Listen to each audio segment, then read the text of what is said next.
What's going on, everybody? Logan here for another video, and today we're talking about something a little different, but it is game related. It's about Halo, the new Halo series. It just released today. I have Amazon Prime. You can watch it there, or if you have Paramount Plus, you can watch it there as well. But this is going to be my overall review of it.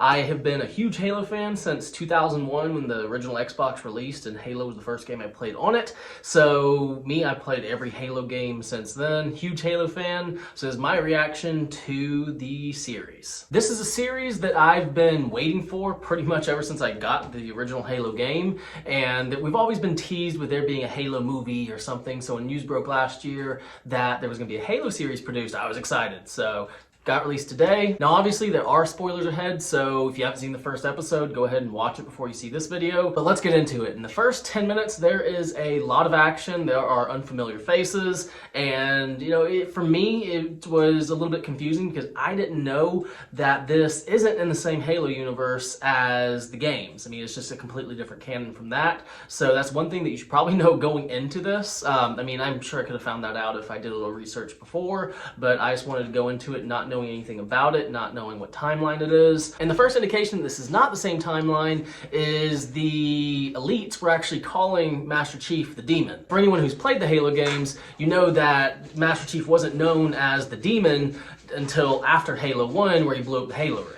So immediately after I heard the elites call him the Demon, but still these rebels don't know what the Covenant is, that's just telling me right there that, yeah, this is just a completely different universe than the games. Which is a little disappointing to me, but hey, I understand, if they want to make an original production, something new for us, then, hey, that's understandable. They changed certain things, like the UNSC headquarters being on Reach. For anyone who's played the Halo games knows that no, the UNSC headquarters was not on Reach. That's where the Spartans were trained, and it was a big military asset, but it was not the UNSC headquarters in the game. The interpretation of Captain Keyes and Miranda Keyes was different from the games, and just the overall story is just 100% different than the games. Now overall, did I like episode 1? Yeah, but honestly I did. It was entertaining. It was a little annoying in certain parts just because I know certain aspects of the Halo universe, and the people who made the series just completely got it wrong. But for people who are viewing this for the first time, honestly, they'll probably like it more than hardcore Halo fans. I believe they got the elites down perfectly. The CGI was actually really good. Master Chief's armor and the elites, I believe the CGI was really good. One thing I didn't like that they did was during some fight scenes, they would put you in the visor of Master Chief for certain little clips, a second, 2 seconds long, and it's almost like you're playing the game. Personally, I think that took away from the movie a little bit, putting you in Master Chief's helmet. I get it, it's a game, it was a game, and they are trying to, bring those gamers over to watch this, give them a little bit of nostalgia, but for me, it kind of took away from the movie aspect of it. I do like the emphasis that they put on the Spartans being the super soldiers tanks that they are. You could really see it in that episode from the rebels trying to fight the elites. Their weapons are pretty much useless against them. Then Master Chief and Silver Team come down and just wreak havoc, kill the elites.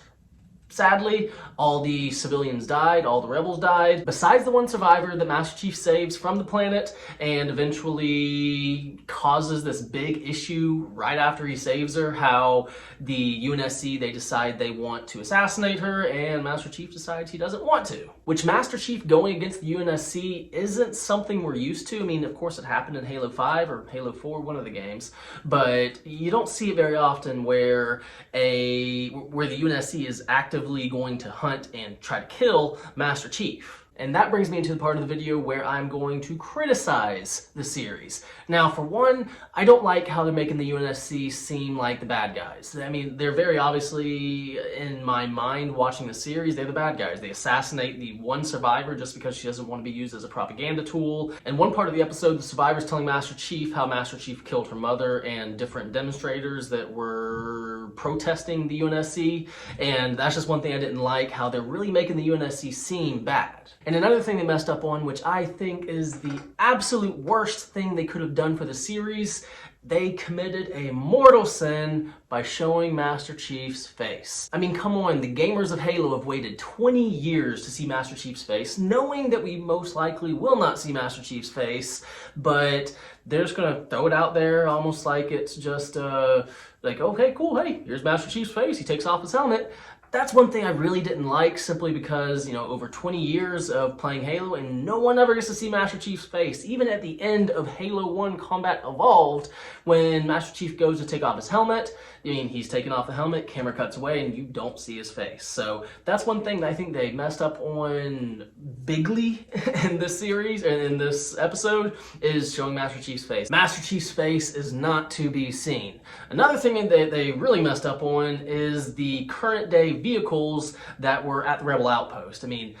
Come on, you're not going to see a 2000 model Chevy. You're not going to see an F-350, a dually F-350 there. This is some far off planet. I don't care. It's an outpost, whatever.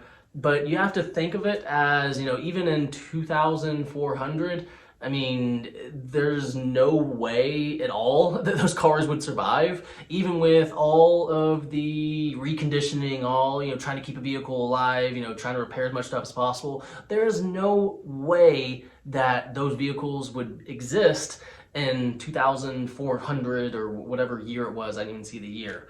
So them using modern day vehicles and even modern day guns, you could see AK-47s and stuff that the Rebels had. I think that was that was a big screw up. They shouldn't have done that. Takes away from the Halo feel, and trying to get the viewer to put themselves in the Halo universe.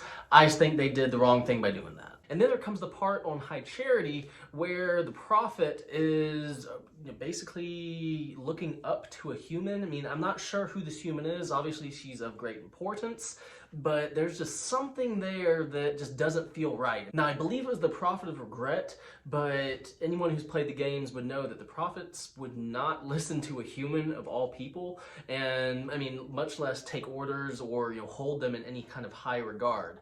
The only way that the Prophets ever used humans in Halo was to get the indexes and activate Halo. So overall, like I said, I did enjoy the show, but they should have made it a lot more obvious that, this is not at all in the Halo universe that we know, and there's just a few things they should have done, like showing Master Chief's face, current vehicles and weapons being in 2400, and just the overall feel of the show. It's definitely... It just doesn't feel like Halo. It's cool seeing the Halo characters that we know on screen and in live action, but it just doesn't feel like Halo. The UNSC hunting Master Chief, that just wouldn't, in that way. I know that they tried to hunt him, get him in the past, but they would not kill Master Chief overall when it came down to it.